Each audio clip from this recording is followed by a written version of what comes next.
Hello guys, कैसे हैं आप सब। मैं हूं आपका मेंटोर अर्जुन दुआ।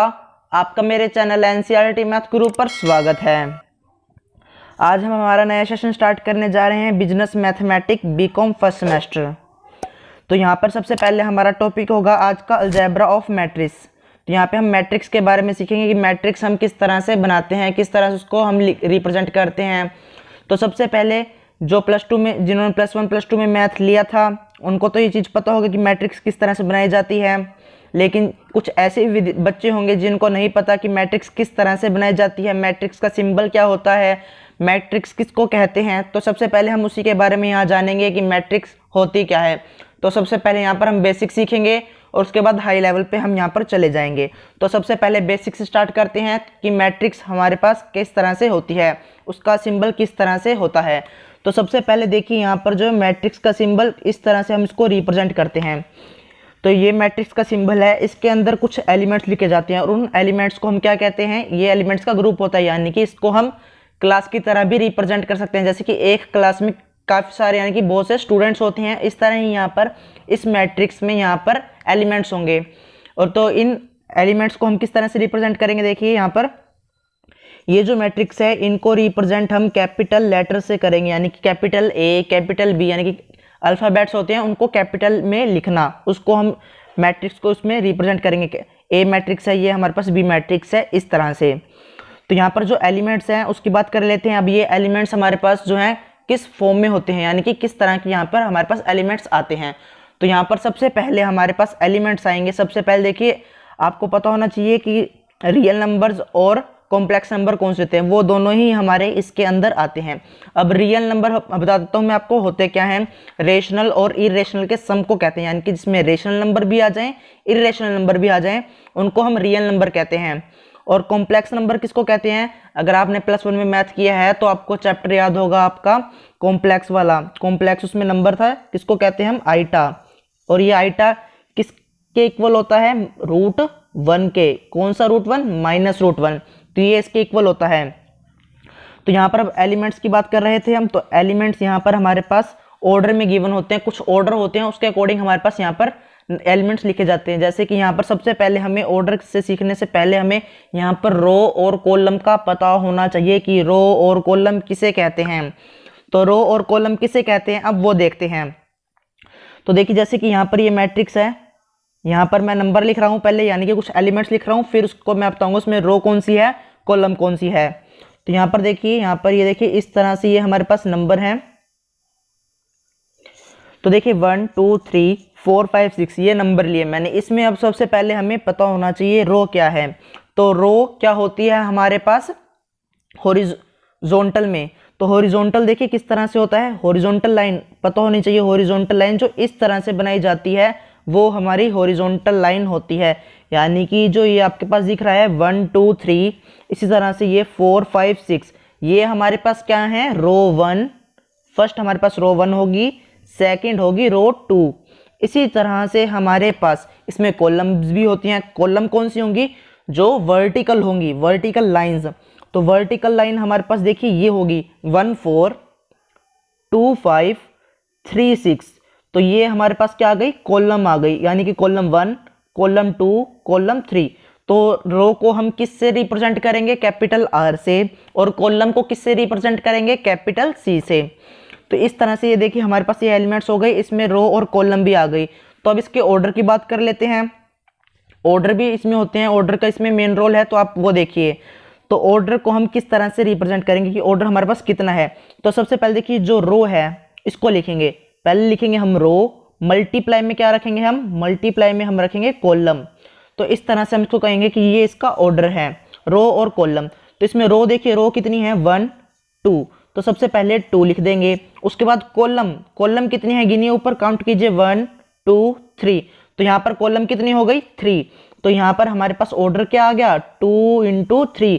तो ये हमारे पास ऑर्डर आ गया। और जो R मल्टीप्लाई C लिखा है मैंने, R क्रॉस C है, उसको भी हम दूसरे नंबर से रिप्रेजेंट करते हैं, दूसरे लेटर से रिप्रेजेंट कर सकते हैं। वो लेटर कौन से हैं, M क्रॉस N। तो ये हमारे पास लेटर होते हैं, इनसे भी हम इसको रिप्रेजेंट कर सकते हैं, यानी कि M × N। वो अगर हमें कहा जाए क्वेश्चन में m इंटू n बताइए क्या होगा, तो आपको कंफ्यूज नहीं होना, उसमें रो और कॉलम के बारे में ही पूछा गया है, यानी कि ऑर्डर के बारे में पूछा गया है। तो इस मैट्रिक्स के अकॉर्डिंग हमारा ऑर्डर क्या हो जाएगा 2 क्रॉस 3। तो इसमें नंबर ऑफ एलिमेंट्स भी आते हैं, तो नंबर ऑफ एलिमेंट्स हम किस तरह से फाइंड करेंगे, ये हमारा हो गया ऑर्डर।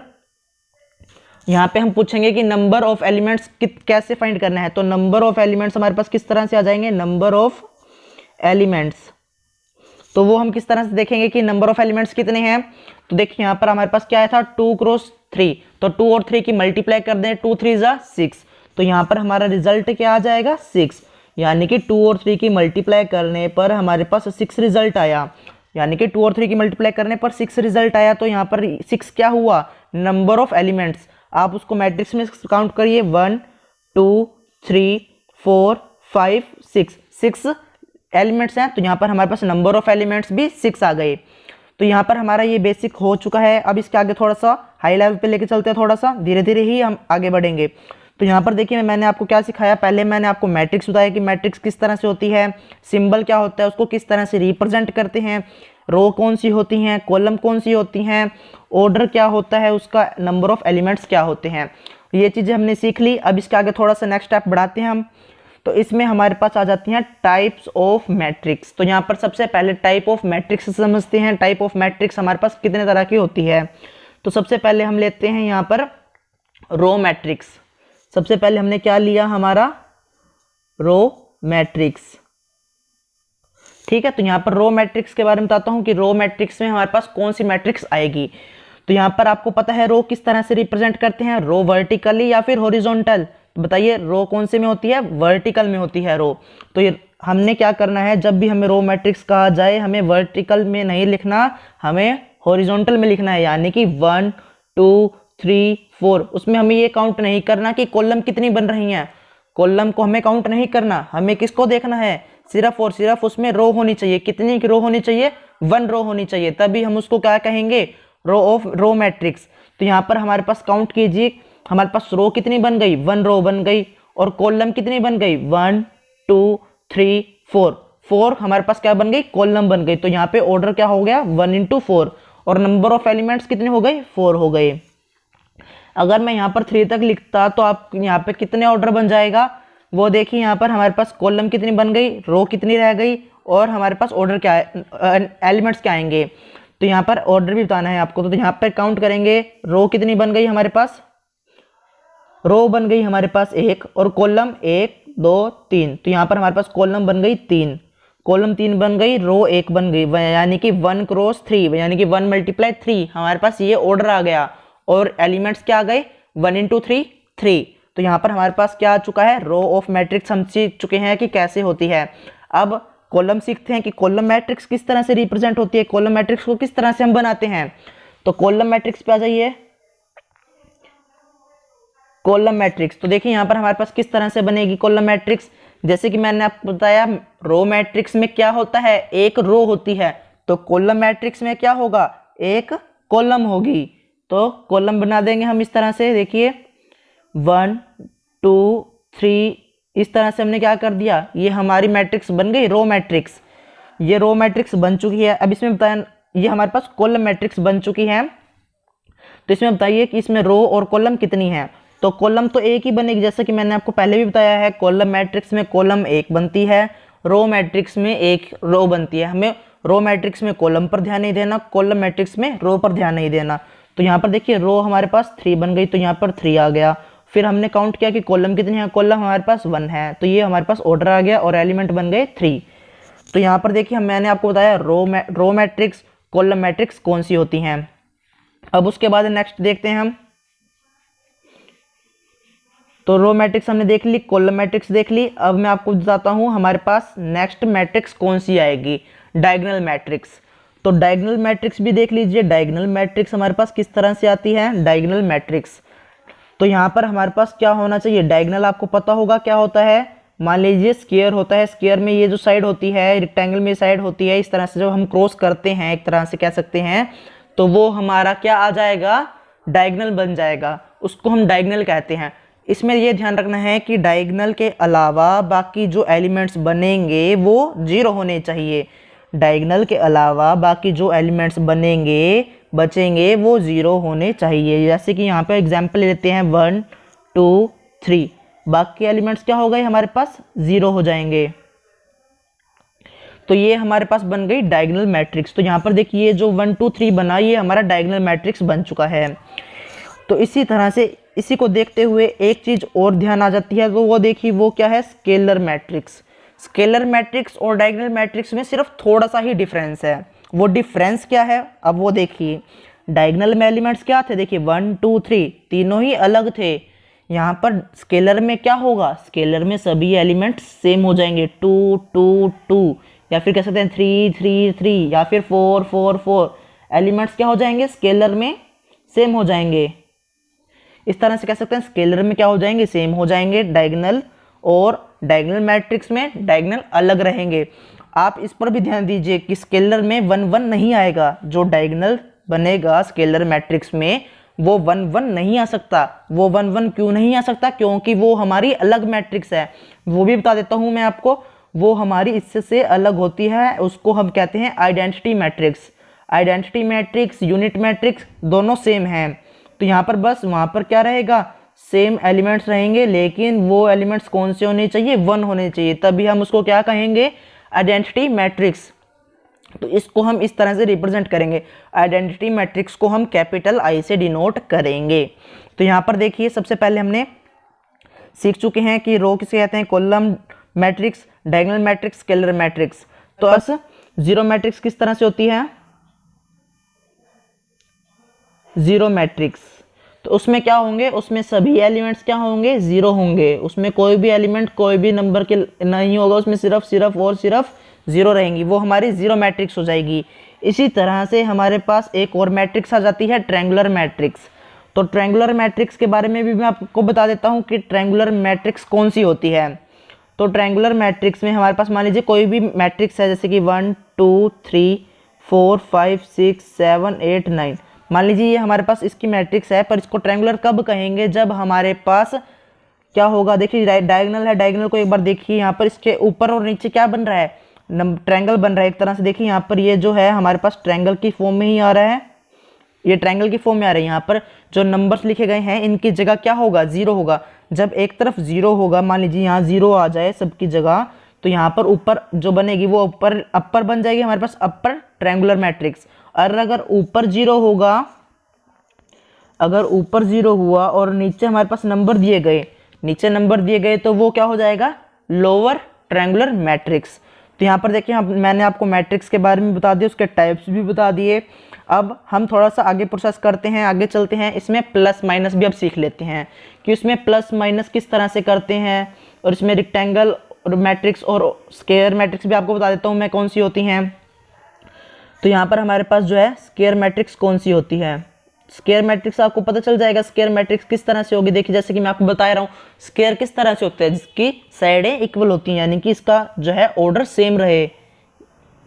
यहाँ पे एलिमेंट्स कुछ भी हो सकते हैं, ये टेंशन नहीं लेनी है आपने। यहाँ पर 2 ऑर्डर 2 यानी कि 2 इंटू 2 ऑर्डर की मैट्रिक्स है, ये हमारी स्क्वायर है। इसी में हमारे पास 3 ऑर्डर 3 की भी मैट्रिक्स बन सकती है, वो भी हमारी स्क्वायर है।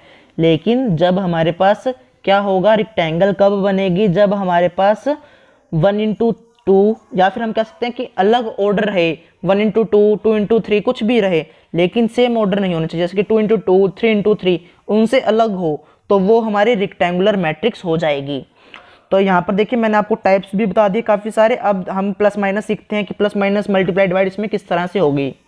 तो सबसे पहले मैं आपको यहाँ पर प्लस करना सिखाता हूँ। तो अब देखिए यहाँ पर मैं आपको प्लस करना सिखा रहा हूँ, तो ध्यान से समझिए। तो यहाँ पर हम प्लस करना सीखेंगे, यानी कि ए मैट्रिक्स और बी मैट्रिक्स को प्लस करना किस तरह से होगा। तो मान लीजिए ए मैट्रिक्स हमारे पास थी, यहाँ पर ए मैट्रिक्स थी हमारे पास 1 2 3 4। इसी तरह से बी मैट्रिक्स थी हमारे पास 4 3 4 5 एंड 6। तो इसमें सबसे पहले हम प्लस सीखेंगे कि प्लस किस तरह से करना है। प्लस करने के लिए भी आपने एक चीज़ पे ध्यान देना है कि उसका ऑर्डर सेम होना चाहिए। ऑर्डर का मतलब क्या हो गया, यहाँ पर ऑर्डर देखिए क्या है, 2 इंटू 2। इसी तरह यहाँ पर भी हमारे पास 2 × 2 है, तो इन दोनों को हम प्लस कर सकते हैं। लेकिन अगर एक का भी ऑर्डर चेंज हो जाए, मान लीजिए यहाँ पर हमारे पास आ जाए साथ में 3 4, तो यहाँ पर ऑर्डर 2 की जगह क्या हो गया 3 हो गया, तो यहाँ पर 2 × 2 है, यानी कि 2 ऑर्डर 2 है और यहाँ पर 2 ऑर्डर 3 है, तो इसको हम प्लस नहीं करेंगे।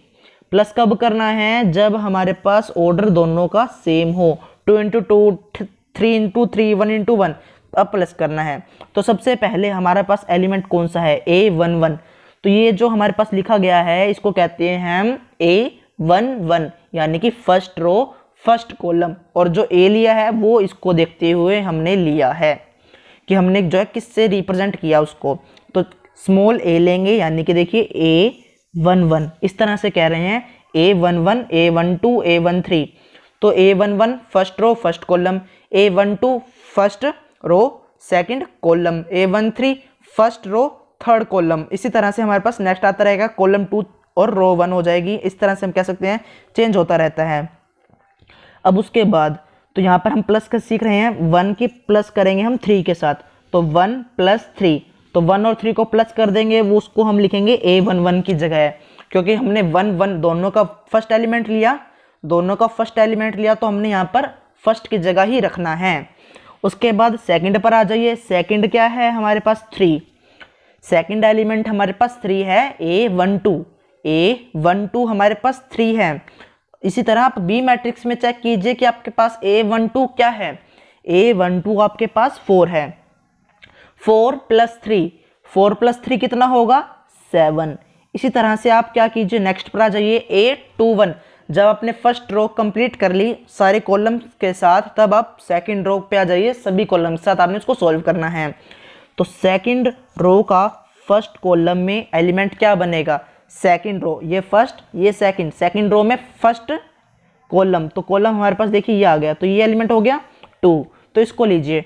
इसी तरह यहाँ पर देखिए 5 है, 2 + 5 7, उसके बाद 4 रह गया और इधर 6 रह गया, तो उनको प्लस कर दीजिए, 4 और 6 10। तो यहाँ पर हमने इसका प्लस सीखा कि प्लस किस तरह से हम इसको करेंगे। अब माइनस भी सीख लेते हैं। देखिए अगर आपको प्लस करना नहीं आ रहा तो आप टेंशन ना लीजिए, मैं आपको बार बार एग्जांपल देता रहूँगा, जब मैं सम सॉल्व करूँगा, जब मैं आपको सिखाने लगूँगा, आपको दोबारा मैं बेसिक से थोड़ा सा बताने लग जाऊँगा। तो यहाँ पर हमने प्लस सीख लिया, एक बार आप इसको रिवाइंड भी कर सकते हैं, देख लीजिए अच्छे से, समझ लीजिए। इसी तरह हमने प्लस किया, अब हम यहाँ पर माइनस करेंगे, तो यहाँ पर अब हम क्या कर रहे हैं, माइनस करेंगे। तो माइनस भी देख लेते हैं कि माइनस किस तरह से होती है। तो देखिए अब यहाँ पर हम क्या करेंगे, माइनस A - B, तो A मैट्रिक्स पहले लेट कर लेते हैं। A मैट्रिक्स हमारे पास क्या होगी, 3 4 5 6, A मैट्रिक्स मान लेते हैं ये है। इसी तरह B मैट्रिक्स मान लेते हैं हमारे पास है 6 7 8 9, तो इसको क्या करेंगे हम, माइनस। तो माइनस करना सीख लेते हैं कि माइनस किस तरह से होगा, A - B, जैसे कि मैंने अभी आपको A + B सिखाया था। अगर आप B + A करेंगे, A + B और B + A इक्वल रहता है कौन सी प्रॉपर्टी के अकॉर्डिंग, एसोसिएटिव प्रॉपर्टी के अकॉर्डिंग, जैसे कि हम बचपन में भी पढ़ चुके हैं एसोसिएटिव प्रॉपर्टी, यानी कि A + B = B + A, इस तरह से हम इसको कर सकते हैं। अब यहाँ पर माइनस सीख लेते हैं कि माइनस किस तरह से हम इसको करेंगे। तो यहाँ पर हमारे पास फर्स्ट एलिमेंट है 3, इसका फर्स्ट एलिमेंट है 6, तो हम क्या करेंगे, सबसे पहले यहाँ पर लिख लीजिए 3 - 6, तो यहाँ पर 3 - 6 क्या हो जाएगा, 3 - 6, यानी कि माइनस का बड़ा है, तो हम क्या करेंगे, यहाँ पर हमारे पास क्या आ जाएगा, -3, तो आपने यहाँ पर लेना है -3, तो यहाँ पर इस तरह से आपके पास -3 आ जाएगा। इसी तरह से नेक्स्ट लेंगे आप नंबर 5 और नंबर 8, तो 5 - 8, 5 में से अगर 8 माइनस करेंगे तो आपके पास क्या रिजल्ट आ जाएगा, -3 आ जाएगा। इसी तरह से देखिए आप जब 4 में से 7 माइनस करेंगे तब क्या आ जाएगा, 4 में से 7 माइनस हो रहा है, यानी कि -7 है +4 है, तो तब भी आपके पास -3 आएगा। इसी तरह से 6 और 9 का डिफरेंस भी हमारे पास -3 ही रहेगा। तो आपने ये ध्यान रखना है कि माइनस करते वक्त आपने ध्यान रखना है कि माइनस का हमारे पास बड़ा है या फिर छोटा है, तो उसके अकॉर्डिंग हमारे पास माइनस या फिर प्लस आता है। तो यहाँ पर हमने प्लस सीख ली, माइनस सीख ली। अब हम सम स्टार्ट करते हैं हमारे। तो देखिए यहाँ पर हमारे पास एक्सरसाइज 1.1 हम स्टार्ट करने जा रहे हैं। इसके सम स्टार्ट करेंगे सबसे पहले हम। तो फर्स्ट सम है हमारे पास यहाँ पर, if a matrix has 12 elements what are the possible order it can have. तो यहाँ पर हमसे क्या पूछा गया कि मैट्रिक्स के एलिमेंट्स अगर 12 हैं, अगर मैट्रिक्स के एलिमेंट्स हमारे पास 12 हैं तो इसके ऑर्डर क्या हो सकते हैं। तो ऑर्डर जैसे कि मैंने आपको बताया था स्टार्टिंग में, कैसे जो हमारे पास रो होंगी, जो हमारे पास कॉलम होंगी, उन दोनों का मल्टीप्लाई कर कर हमारे पास एलिमेंट्स आते हैं। तो यहाँ पर अब ये चेक कीजिए कि आपके पास 12 किस किस तरह से आ सकता है। तो मान लीजिए हमारे पास हमने क्या किया, फर्स्ट रो और 12 कॉलम्स ले ली। तो इस तरह से हमारे पास 1 × 12 आ गया। इसी तरह से हमने क्या किया, 2 रो ले ली, 6 कॉलम्स ले ली, तो 2 × 6, इस तरह से हमारे पास ये एलिमेंट आ गया। इसी तरह से 3 × 4, यानी कि 3 × 4 भी 12 होता है। तो यहाँ पर हमने 3 रो और 4 कॉलम ली हैं। तो मैंने आपको बताया है जो पहले लिखा जाएगा वो हमारी रो होंगी, जो बाद में लिखा जाएगा वो हमारी कॉलम होंगी। यानी कि ये फर्स्ट रो है फिर कॉलम है। इस तरह से यहाँ पर ये रो है और फिर कॉलम है, इस तरह से लिखा जा रहा है यहाँ पर। फिर हम इसका उल्टा कर देंगे, जैसे कि अभी हमने किया 3 × 4, यानी कि 3 कॉलम 3 रो 4 कॉलम, 3 रो 4 कॉलम। नेक्स्ट हमने चेंज कर दिया इसका 4 रो 3 कॉलम, तो हमारे पास 4 × 3 आ जाएगा। इसी तरह से हमने 2 × 6 लिया था, यानी कि 2 रो 6 कॉलम। अब हमने क्या किया, हमने 6 रो जो थी उसको कॉलम में कन्वर्ट कर दिया, यानी कि 6 रो 2 कॉलम, तो हमारे पास ये आ जाएगा। इसी तरह से 12 × 1, तो 1 × 12 था, यानी कि रो थी हमारे पास 1, कॉलम थी 12, हमने इसका उल्टा कर दिया, एक को कॉलम बना दिया, एक को रो बना दिया, तो हमारे पास 12 × 1 आ गया। तो इसी तरह से नेक्स्ट सम है, देखिए हमारे पास। तो यहाँ पर देखिए हमारे पास क्या है, हमारे पास जो है हमारे पास ये चीज़ दी गई है, इसको क्या कहेंगे हम, एलिमेंट्स बनाने के लिए हमें एक फॉर्मेट दिया गया है कि हमें एलिमेंट्स इस सिस्टम के अकॉर्डिंग बनाना है। तो यहाँ पर कितनी हमें बनानी होंगी वो हमें दिया जाएगा ऑर्डर। तो यहाँ पर 2 × 3 ऑर्डर दिया गया है, इसकी मैट्रिक्स हमें यहाँ पर बनानी होगी। तो सबसे पहले देखिए यहाँ पर हम क्या करेंगे, जो आई और जे है इसको क्या कहते हैं। आई जो होता है, जैसे कि मैंने आपको बताया, आई हमारे पास क्या होगा, इसकी रो होंगी, और जो जे होगा वो कॉलम होगी। आई को आप कह सकते हैं एम और जे को कह सकते हैं एन। तो इस तरह से हमने इसको सॉल्व करना है। तो यहाँ पर 2 × 3 का ऑर्डर है, तो सबसे पहले 2 × 3 हम एक मैट्रिक्स ले लेते हैं, उसके बाद हम एलिमेंट्स फाइंड करेंगे। तो यहाँ पर मैंने लिया फर्स्ट एलिमेंट A11, तो यहाँ पर 2 ऑर्डर 3 बनानी है, यानी कि 2 रो होनी चाहिए और 3 कॉलम होनी चाहिए। तो फर्स्ट रो के अकॉर्डिंग 1 1 आ जाएगा, फिर फर्स्ट रो के अकॉर्डिंग 1 1 आ गया, इसी में फर्स्ट कॉलम क्या है। फिर हम क्या करेंगे, फर्स्ट रो में सेकंड कॉलम ले लेंगे, यानी कि फर्स्ट रो में सेकंड कॉलम A12, फिर इस तरह से फर्स्ट रो थर्ड कॉलम आ जाएगी तो A13, फिर सेकंड रो फर्स्ट कॉलम 2 1 आ जाएगा, second row second column A22 हो गया, second row third column A23 हो गया। अब इसको हम फाइंड करेंगे। तो सबसे पहले हमने लिखा कि हम फाइंड क्या कर रहे हैं, A11। तो यहाँ पर आई की जगह आप रो जो आपने लिखा 1 1, आई की जगह 1 पुट कर दीजिए, जे की जगह 1 पुट कर दीजिए। तो आई की जगह जब हमने 1 पुट किया तो हमारे पास देखिए आई के साथ में मल्टीप्लाई में कुछ नहीं था, तो वो 1 रह गया। फिर प्लस का निशान लगाया क्योंकि प्लस हमारे पास गिवन है। फिर हमने 2 लिखा, 2 के बाद जो जे है, जे की जगह हम क्या लिखेंगे, जो हमारे पास जिसके अकॉर्डिंग कॉलम आ चुकी है वो लिखेंगे। तो वो क्या है 1, तो 1 + 2 × 1, तो 2 × 1 2 + 1 3। तो यहाँ पर A11 क्या हो गया, 3 हो गया। इस तरह से हमने इसको फाइंड किया। इसी तरह A12 जो है उसको भी फाइंड करना है, तो I की जगह 1 रखेंगे, J की जगह 2 रखेंगे। तो बस आपने इसके अंदर I की जगह 1, J की जगह 2 रखना है। फिर इसको आप सॉल्व कर दीजिए, 1 + 2 × 2, तो 2 × 2 4 हो जाएगा, +1 5 हो गया।